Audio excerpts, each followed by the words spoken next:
الحمد لله نحمده ونستعينه ونستغفره ونؤمن به ونتوكل عليه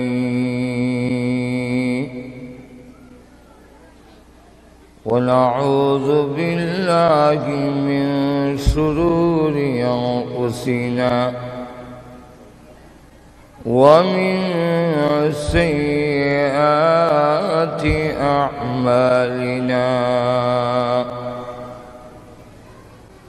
من يهده الله فلا مضل له ومن يضلله فلا هادي له ونشهد أن لا إله إلا الله وحده لا شريك له ونشهد أن سيدنا وسندنا وحبيبنا ومولانا محمدا عبده ورسوله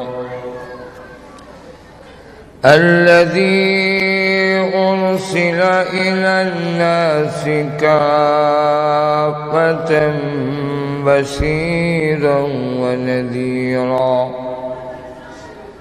وداعيا إلى الله بإذنه وسراجا منيرا أما بعد فقد قال الله تعالى في كلامه المجيد وفرقانه الحميد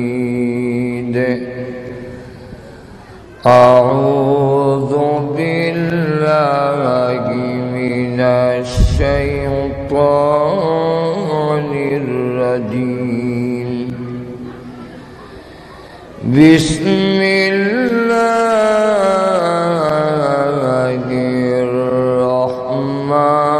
الرحمن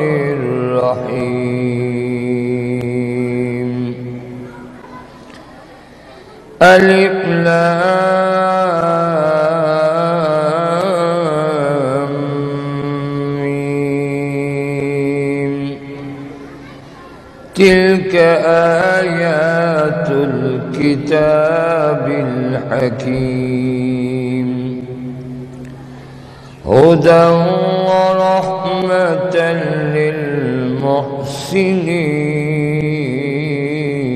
للمحسنين الذين يقيمون الصلاة ويؤتون الزكاة وهم بالآخرة هم يوقنون أولئك على هدى من ربهم وأولئك هم المفلحون.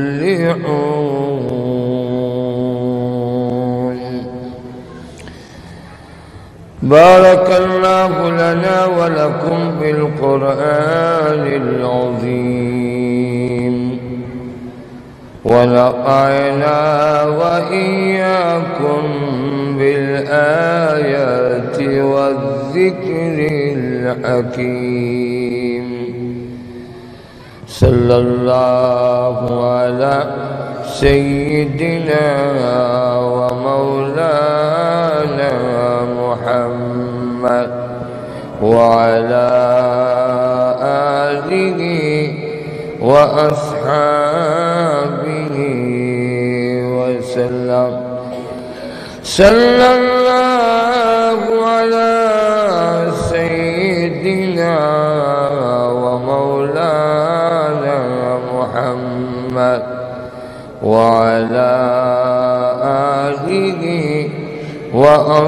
وأصحابه وسلم দারুল Uloom Michigan কর্তৃক আয়োজিত 4 দিনব্যাপী পবিত্র তাফসীরুল কোরআন মাহফিলের আজকের প্রথম দিনের আমার আপনার অত্যন্ত শ্রদ্ধেভাজন ব্যক্তিত্ব বিশিষ্ট আলেম দ্বীন শাইখুল হাদিস আজকের মাহফিলের মোহতারাম সভাপতি হযরত মাওলানা আব্দুস সালাম মুহাদ্দিস আয-যুহরি দামাত বরকাতুহুম, মুআজ্জাজ মুকাররম উলামায়ে কেরাম, সুধী মণ্ডলী, যুবক ভাইরা, পর্দার অন্তরালে অবস্থানরত অত্যন্ত শ্রদ্ধেয় মা ও বোনেরা, সর্বপ্রথমেই সেই মহান আল্লাহ রাব্বুল আলামিনের দরবারে অসংখ্য অগণিত শুকর আদায় করছি, যিনি অত্যন্ত দয়া করে শত কাজ কর্ম ব্যস্ততা দেখার পরেও কোরআন হাদিসের আলোচনা শোনার জন্যে পৃথিবীর শ্রেষ্ঠ স্থান মসজিদে আমাদেরকে এসে বসার তৌফিক দিয়েছেন। সেই মহান আল্লাহ পাকের আলিশান দরবারে অন্তরের অন্তঃকরণ থেকে শ্রদ্ধা জড়িত কণ্ঠে শুকর আদায় করছি, আলহামদুলিল্লাহ। আমি আপনাদের সামনে যেহেতু 4 দিন থাকতে হবে, এই কারণে লম্বা এক সূরা সূরাতুল লোকমান থেকে তেলাওয়াত শুরু করেছি। এই সূরা লোকমান এক ব্যক্তির নামে, এই সূরার নামকরণ, ব্যক্তির নাম হলো লোকমান। লোকমান আলাইহিস সালাতু ওয়াস সালাম উনি কোন মহান ব্যক্তি যার নামে কোরআনের নামকরণ করা হইল এক সূরার, এবং এই সূরার মাঝখানেও এক জায়গায় লোকমান উল্লেখ করছে। আল্লাহ সহজে কারোর নাম কোরআনে আনেন না। সাহাবায়ে কেরামের মধ্যে আবু বকর সিদ্দিক রাদিয়াল্লাহু আনহুর কথা আছে, নাম নাই। উমরের ব্যাপারে অনেক কথা, অনেক বিষয়ে উমরের কথা কোরআনে আছে, কিন্তু নাম আনেন নাই।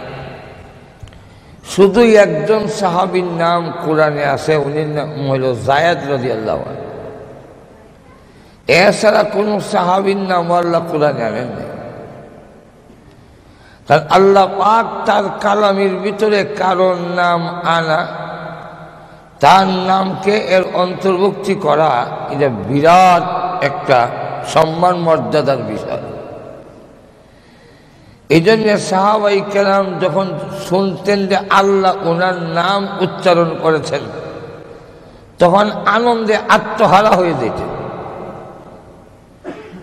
যেমন রাসূল করিম সাল্লাল্লাহু আলাইহি ওয়াসাল্লামের চাচাতো ভাই, চাচার ঘরের ভাই, ওনার নাম জাফর ইবনে আবি তালিব।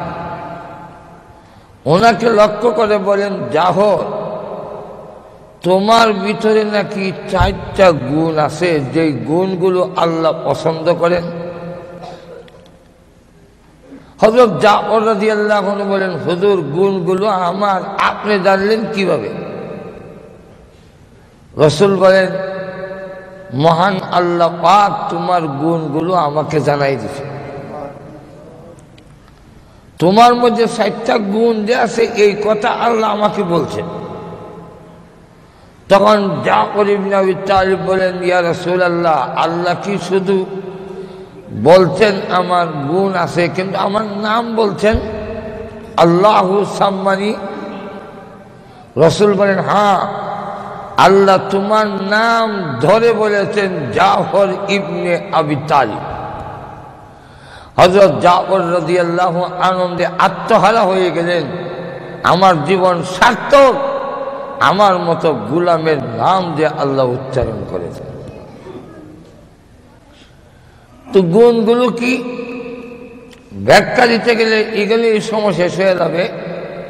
7টা গুণ, এর মধ্যে একটা গুণ হইল জাফর রাদিয়াল্লাহু আনহু বলেন, অগণবিধি যেই 4 গুণ আল্লাহ পছন্দ করেন আমার ভিতরে আছে, এর মধ্যে 1 নম্বর গুণ হইল আমি ইসলাম গ্রহণ করার আগেও এই মাথা কোনো গায়রুল্লাহর সামনে নত করি নাই।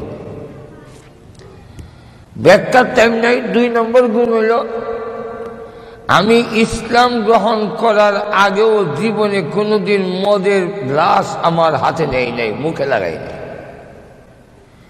3 নম্বর আমার ভালো গুণ যেটা, সেটা হলো ও নবী, ইসলাম গ্রহণ করার আগেও আমি জিন্দেগিতে কোনোদিন মিথ্যা কথা বলি নাই। 4 নম্বর আমার গুণ হলো ও নবী, ইসলাম গ্রহণ করার আগেও বেঈমান কাফের থাকা অবস্থায়ও আমি জিন্দেগিতে কোনোদিন জিনা করি নাই। রাসূল ওনার গুণগুলো শুনে বললেন, জাফর তোমার তো শুধু গঠনই আমার সাথে মিল এরকম নয়, এখন থেকে দেখি চরিত্রের দিক থেকেও তোমার সাথে আমার মিল। জাফর রাদিয়াল্লাহু আনহুর গঠন রাসূলের সাথে কিছু মিল ছিল। 3 জন লোক প্রায় দেখতে কাছাকাছি, এর মধ্যে একজনের নাম জাফর, একজনের নাম আমির হামজা, আরেকজন হলেন রাসূল। এই জন্য মেরাজের রজনীতে উম্মে হানির ঘরে এই 3 জন শায়িত ছিলেন। ফেরেশতারা এসে বলেন, এই 3 জনের কোন জনকে নেওয়ার অর্ডার? 3ও যুক্তি সুন্দর কম লাগে। শেষে জিবরাইল দেখাইয়া দিলেন এই 3 জনের মাঝখানের জন যিনি, উনি হলেন মুহাম্মদুর রাসূলুল্লাহ সাল্লাল্লাহু আলাইহি ওয়াসাল্লাম। তো রাসূলের সাথে গঠনের মিল ছিল। রাসূল বলেন, জাফর শুধু গঠনের মিল না, গুণের দিক থেকেও তোমার সাথে আমার মিল। এই 4 গুণ তো আমার। আমি জিন্দেগিতে মিথ্যা কথা বলি নাই, আমি জিন্দেগিতে কোনোদিন গায়রুল্লাহর সামনে মাথা নত করি নাই, আমি জীবনে কোনোদিন ঢিলা করি নাই, আমি জীবনে কোনোদিন মদ পান করি নাই। এই গুণগুলো আমার। তো তোমার এই গুণগুলো আল্লাহ পছন্দ করেন। এমনিভাবে হযরত উবাই ইবনে কাব রাদিয়াল্লাহু আনহু একজন সাহাবী ছিলেন। ওনাকে রাসূল বলেন, ও উবাই, লাম ইয়াকুনিল্লাযী, একটা সূরা আছে সূরাতুল বাইয়িনা, তুমি এই সূরাটা আমি তেলাওয়াত করি, তুমি আমার তেলাওয়াতটা শোনো। হযরত উবাই ইবনে কাব বলেন, হুজুর আমি মাফ চাই। যার কাছে কোরআন আল্লাহ নাজিল করেছেন, যেই নবীর কাছে আল্লাহ কোরআন নাজিল করলেন, যাকে কোরআন স্বয়ং আল্লাহ নিজে শিখাইলেন, ওনার তেলাওয়াত আমি শুনবো? আমি অক্ষম। রাসূল বলেন, যাও, আরে উবাই ইবনে কাব, তুমি আমার তেলাওয়াতটা শোনো। উনি আবার অপারগতা প্রকাশ করলেন। রাসূল আবারও বললেন। এইভাবে 3 বার বলার পরে বললেন, ও উবাই ইবনে কাব, আল্লাহ বলছেন আমি তোমাকে সূরাটা শোনানোর জন্যে। হযরত উবাই ইবনে কাব তখন বলেন, ইয়া রাসূলুল্লাহ, আল্লাহ যে বলছেন সূরাটা আমাকে শোনানোর জন্যে, আল্লাহ কি আমার নাম উচ্চারণ করেছেন? রাসূল বলেন, হ্যাঁ, আল্লাহ তোমার নাম ধরে বলেছেন। হযরত উবাই ইবনে কাব বলেন, আমার জীবন সার্থক, আমার মতো গোলামের নাম আল্লাহ উচ্চারণ করেছেন, আমার জীবন সার্থক যে আল্লাহ হইয়া আমার মতো গোলামের নাম উচ্চারণ করেছেন। কারণ সম্মানী ব্যক্তির নাম উচ্চারণ করলে এটা সম্মান মর্যাদা বাড়ে। এটা আমরা এইভাবে বুঝি, আমাদের দেশের কাউকে যদি বলা হয় শেখ হাসিনা তোমার নাম উচ্চারণ করছেন, হে বলে হাসিটা দাঁড়াও বইটায় শেখ হাসিনা হয়। যদি তাকে বলা হয় খালেদা জিয়ার কাছে গেছিলাম আর খালেদা জিয়া তোমার নাম জিজ্ঞেসে যে নসরুল আলীর চিননি, তখন সে আনন্দে আত্মহারা হয়ে যায়। খালেদা জিয়া আমার নাম লইলিছে, শেখ হাসিনা আমার নাম লইছে। আর আহকামুল হাকিমিন, আল্লাহ যার নাম উচ্চারণ করেন তার সম্মান বেশি না কম? আর হুজুরে বলেন। লক্ষ্য করে দেখেন লোকমান হাকিম উনি চূড়ান্ত কথা হলো নবী ছিলেন না, নবী না, অথচ কোরআনের সূরার নামও ওনার নামে, কোরআনের ভিতরে ওনার নাম উল্লেখ করলেন। এত দামি হলেন, এত সম্মানী। আল্লাহর রসুল সাল্লাল্লাহু আলাইহি ওয়াসাল্লাম এক সাহাবী রসুলের দরবারে, কালো সাহাবী, উনি বসে বসে কাঁদতেছেন। বিশ্বনবী জিজ্ঞাসা করেন, ও সাহাবী, আমার দরবারে বসে বসে তোমার কান্নার কারণটা কি? কেন তুমি কান্দো? ওই সাহাবী বলেন, ইয়া রাসূলুল্লাহ, ইয়া হাবিবাল্লাহ, ওগো নবীজি, আজকে এই পৃথিবীতে থাকার কারণে আমার মতো একজন কালো বিশ্রী, আমি একজন সাধারণ লোক হওয়ার পরেও আপনার দরবারে আপনার সামনে বসার সুযোগ হয়েছে। নবীজি, ও নবীজি, কিয়ামতের ময়দান যেদিন কায়েম হবে, ওই দিন তো আমার মতো সাধারণ লোক, যার গঠনের সাথে নবীর গঠনের কোনো মিল নাই, ও নবীজি, যার কালারের সাথেও নবীর কালারের কোনো মিল নাই, সম্মান মর্যাদার দিক থেকে ও নবীজি আপনি কোথায় আর আমি কোথায়? আজকে বাড়িতে গেলে যখন আপনার কথা স্মরণ হয়, পাগল করা হইয়া আপনার দরবারে হাজির হয়ে মনের সেই দুঃখ বেদনা আপনাকে দেখে আমরা নিবারণ করি। কিন্তু কিয়ামতের কঠিন ময়দানে ও নবীজি আপনাকে যখন পাবো না, তখন ওই দিন আমরা অস্থির হয়ে যাব, আপনার তো কোনো সন্ধান পাবো না, না গঠনের মিল আছে, না রঙের মিল, না ইজ্জত সম্মানের মিল। আল্লাহর নবী তখন বলেন, ও সাহাবী, প্রথমত কালো হওয়ার কারণে নিজেকে এত ছোট মনে করো না। 3 জন কালোকে আল্লাহ পৃথিবীর শ্রেষ্ঠত্ব দান করেছেন। এর মধ্যে একজন হল লোকমানে হাকিম, কালো ছিলেন, খাটো ছিলেন, ওনার গঠনও এত সুন্দর নয়, গোলাম ছিলেন, কিন্তু এরপরে আল্লাহ এত সম্মান, এত ইজ্জত দিয়েছেন। হাজার হাজার লোকেরা ওনার কথা শোনার জন্য জমা হয়। হযরত দাউদ আলাইহিস সালাতু ওয়াস সালাম নবী হওয়ার আগ পর্যন্ত ফতোয়ার কাজ করতেন লোকমানে হাকিম।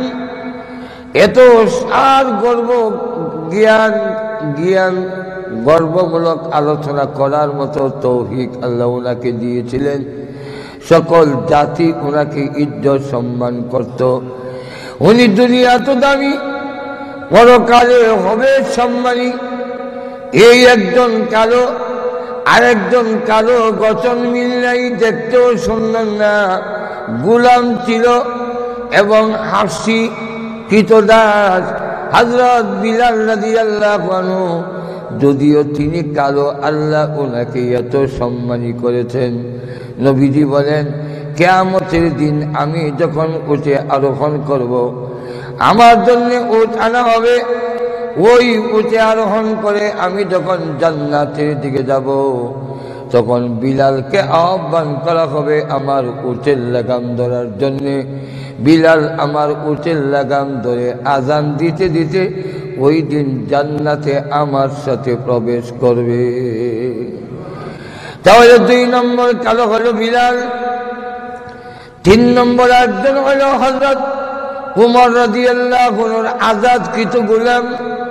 দেখতে সুন্দর নয়, বিশ্রী কালো, কিন্তু আল্লাহর নবী বলেন ওই লোকটার নাম, তার নাম মাহজার রাদিয়াল্লাহু আনহু। উনি সর্বপ্রথম ইসলামে শহীদ হয়েছিলেন। যুদ্ধের ময়দানে প্রথম যিনি জিহাদের ময়দানে শাহাদাত বরণ করেছিলেন তিনি হলেন মাহজার রাদিয়াল্লাহু আনহু। কাফিরদের নির্যাতনের কারণে প্রথম যিনি শহীদ হয়েছিলেন তিনি একজন মহিলা, হযরত সুমাইয়া রাদিয়াল্লাহু আনহা। আর বদরের যুদ্ধে প্রথম যিনি শহীদ হয়েছিলেন যুদ্ধের ময়দানে, উনি একজন পুরুষ গোলাম কালো, ওনার নাম মাহজা রাদিয়াল্লাহু আনহু। আল্লাহর নবী বলেন, কিয়ামতের কঠিন ময়দানে জান্নাতের মাঝখানের গেট থেকে মাহজা রাদিয়াল্লাহু আনহুর নাম ধরে ডাকতে থাকবে আল্লাহর জান্নাতে প্রবেশ করার জন্যে। লোকটা যদিও কালো, লোকটা যদিও গোলাম, কিন্তু কিয়ামতের মাঠে অত্যন্ত সম্মানিত হবে। আল্লাহ তাকে অনেক ইজ্জত দিয়েছেন। এই তিন কালো, তুমি একা শুধু কালো না, তোমার সাথে আরো সম্মানী কালো ব্যক্তি আছেন। এটা হলো প্রথমত। 2 নম্বর হলো, কালো হওয়ার কারণে কিয়ামতের মাঠে তোমাকে আমার পাশে আসতে দিবে না, সুন্দর হইলে আসতে দিবে, বিষয়টা এরকম নয়। আপনি কালো হওয়ার কারণে বা নিচু শ্রেণী হওয়ার কারণে, গরিব হওয়ার কারণে কিয়ামতের মাঠে দূরে থাকবেন। ধনী লোকেরা, সুন্দর সুন্দর লোকেরা, বড় বড় আবিদত্বওয়ালা লোকেরা নবীর কাছে থাকবে, বিষয়টা এরকম নয়। সেখানে কিয়ামতের দিন নবীর কাছে কে থাকবে?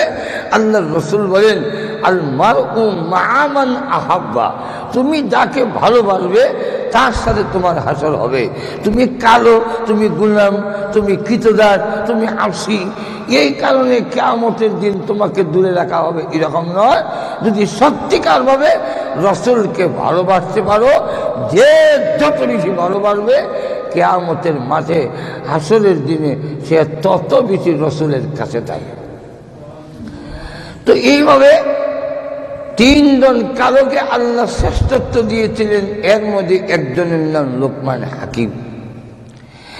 এই লোকমান হাকিম এত দামি যে কোরআনে তার নাম আনলেন, হাজার হাজার লোকেরা তাকে ইজ্জত দেয়, তার সম্মান করে, তার কথা মানে, এবং তার একটু নসিহতপূর্ণ কথা শোনার জন্যে আল্লাহ রাব্বুল আলামিন এত ইজ্জত দিয়েছেন। হাজার হাজার লোক অনেক দূর থেকে সমবেত হয়।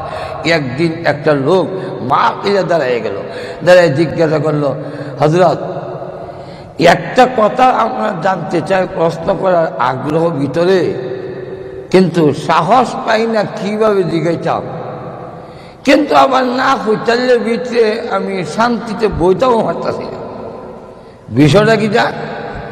বিষয়টা হলো, ঠিক দেখতে আপনার মতো একটা লোক, লোকমান, তার নাম লোকমান, দেখতে আপনার মতোই। সে মাঠে আমার সাথে বকরি চড়াইতো, কিন্তু আজকে আপনি সবচেয়ে সম্মান এবং মর্যাদার আসনে বসা। কারণ পৃথিবীতেও সবচেয়ে মর্যাদা এবং সম্মানের আসনের নাম হইল এলেমের আসন। আলেম একজন যদি এলেম বলা হয়, তার যে এই মর্যাদার যে আসন, এটা রাজা বাদশাহ হয়েও এই মর্যাদা হাসিল করা যায় না। আমরা ঘুমাই গেছি, আমার মা কিছু বোঝা যায়নি, সে কিছু হা না কই মুর্দার লাগান বয়ে থাকলে আবার এমনি তো আমিও বেমারি, আপনারাও। আর এই দেশে মাইকের যে অবস্থা, মাইক দিয়ে আওয়াজ হয়, আমরা দেশের মাইকের এখানে গলার মধ্যে, বুকের মধ্যে লাগাইয়া এটার আওয়াজ কই, আর আমি কই, আর আপনারা কই, কিচ্ছু বুঝি না। এর মধ্যে আবার আপনারা বয়ে থাকলে তো আর মাছ আইতই না ভিতর থেকে। আমার কথা যদি বুঝেন তাহলে কিছু হ্যাঁ না একটু জোরে কয়েন। আমরা লক্ষ্য করে দেখেন যে এই আলেমের মর্যাদার যে আসন, একজন যদি আলেম হয়, এলেমেলা হয়, তার এই সম্মানের মর্যাদার এই আসনটা কোনো সময় যায় না, সম্মান যায় না, এটা অক্ষুণ্ণ থাকে। একজন আল্লাহওয়ালা হয়, একজন এলেমওয়ালা হয়। লক্ষ্য করে দেখেন, বেশি উপরে গিয়া লাভ নাই। সিলেটের মধ্যে সবচেয়ে বড় আলেম ছিলেন মুসাইর সাব্বায়ুমপুরী রহমতুল্লাহ আলাইহি। উনি এই আলেম হওয়ার কারণে যে সম্মান মর্যাদার আসনটা দখল করেছিলেন, এটা বাংলাদেশের প্রেসিডেন্ট হয়েও এই সম্মান কেউ দখল করতে পারবে না। আর শুধু এখন শেখ বাগা সিলেটের শৈখুল হাদিস আল্লামা গহল করি বড় আলেম হওয়ার কারণে যে সম্মানের মর্যাদা যারা দখল করেছেন, এটা তো উসমানীও গেছে বড় নেতা হইয়া, কিন্তু উসমানী হইয়া কি গহল করির মর্যাদার আসলটা দখল করতে পারছে? ওদের জোরে করেন, এটা পারে না। তাহলে লোকমানে হাকিম আজকে সবচেয়ে সম্মান ও মর্যাদার আসনে বসা। সাধারণ আমরা যে মানে আলেম তো ওইটাম পাচ্ছি না, কিন্তু আলেমের লেবাস লাগাইয়া কিছু যে বাদ ধরে রাখছে, এই কারণে আমাদের যে সম্মান, বাংলাদেশের কোনো মন্ত্রী এমপিরও এই মর্যাদা মানুষে দেয় না। আর প্রচুর এখন না কোথাও বুদ্ধি দেয় না, বুঝ দেয় না, এটা আরেক ব্যাপার। ঘুমাই গেছেন কেন? এটা আলাদা বুঝতে দেয় না পাবলিকে। আমরা আলেম দাঁড়াইলে এটাও কিন্তু পাবলিকের ধারণা ভালো এবং ইজ্জত এবং সম্মানের কারণই দেয় না। কারণ পাবলিকে জানে বুঝ দিলে ফাঁস করলে যে কিতা হল, এটা আমরা দেশের জনগণের সবের খুব ভালো হইয়া জানা। আর তো দেখবেন ঠিক না, এই কারণে কোনো আলেমকে বুঝ দিয়া গম চুরি করার সুযোগ দিতে চায় না। হুজুর এখন ঠিক না, কিন্তু আসলে শ্রদ্ধা এবং মর্যাদা একটুকুও কিন্তু প্রেসিডেন্ট থেকে কম না। একটা মন্ত্রী যদি কোথাও যাওয়ার লাগে, সেখানে আগে কয়েক লাখ টাকা দিতে হয়। এরা যে প্যান্ডেল বানবো, খাওয়া দাওয়া হইব, গরু জবাইব, চিন্নি খাইব, ইটার লাগে আগে টাকা দেওয়ার লাগে। এরপরে যাওয়ার পরেও আরো কিছু দিয়ে আমার লাগে। আর আমরা যদি কোনো যাই, আধা মাইল দূর থেকে আরো আগমন স্বাগতম, শুভেচ্ছা স্বাগতম যা আছে, কালা গোলাপ, লাল গোলাপ সব দিয়া দিয়ে প্যান্ডেল ওয়ান্ডেল বান্ধা, একটা হোক আমার দেওয়ান লাগে না। ভালো ভালো খাওয়ায়, আবার আইবার সময় উল্টা পকেটে কিছু দেয়, ফ্রিজের মধ্যে 3টা মরও দেয়। কবদূর কিচ্ছু দিতারলাম না, মনে কিচ্ছু নিয়েন না। আমরা খোয়া দিই না, গতবার থেকে এবার ভালোই দিচ্ছেন, খারাপ দিলেন না। তাহলে লক্ষ্য করে দেখেন, তিনজনকে দেখতে পায় কাছাকাছি একরকম।